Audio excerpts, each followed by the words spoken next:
जय जगन्नाथ।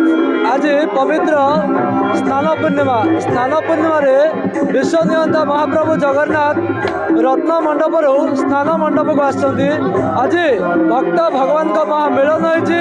गजानन बेश संध्या समय वर्तमान भक्त को दर्शन दौरान महाप्रभु आज्ञा कौन कहे महाप्रभु वर्तमान भक्त को गजानन बेश दर्शन दौरान किभଳି नीतिकांति रही सकाଳେ ବର୍ତ୍ତମାନ सकाल समस्त नीतिकांति सरी आम द्विपहर 3टा बेले महाप्रभु जगन्नाथंकर गजानन भेष होता। गजानन भेषर मुख्य कारण है महाराज देवदत्त थे जगन्नाथ गणेश अत्यधिक भक्त थे। देवदत्त जी कि जगन्नाथ अत्यंत गणेश गंग गणपति नाम गणपति नाम से भारी भक्त थे।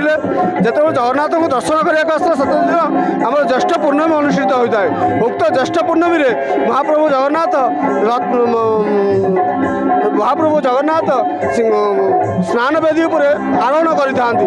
समय जगन्नाथ जो दर्शन देवदत्त जो दर्शन करती जगन्नाथ गणेश रूप देखागले। से दिन महाप्रभु जगन्नाथ गणेश वेश अनुष्ठित हो आसूँ। जय जगन्नाथ।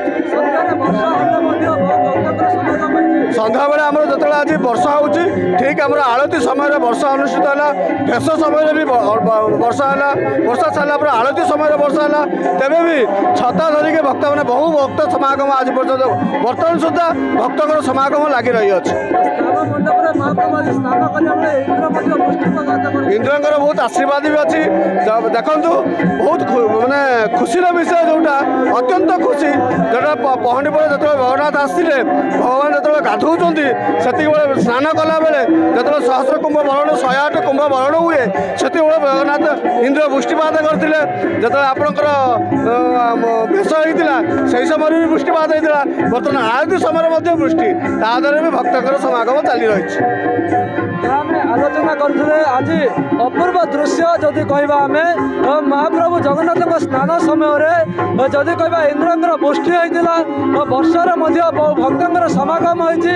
बाराक्षमुंडी जगन्नाथ मंदिर में बहु भक्तर समागम होती। संध्या समय झिपिझिपि वर्षा होता। वर्षा को खातिर नक महाप्रभु अपूर्व दृश्य देखापी बाराक्षमुंडी स्नान मंडप बहु भक्तर समागम होती। महाप्रभुंर यही अपूर्व दृश्य गजानन बेश भक्त को देखा दौरान भक्त व्याकुलतार सहित महाप्रभु दर्शन कर। गजपति हेमंत प्रधान, खबर ओडिशा।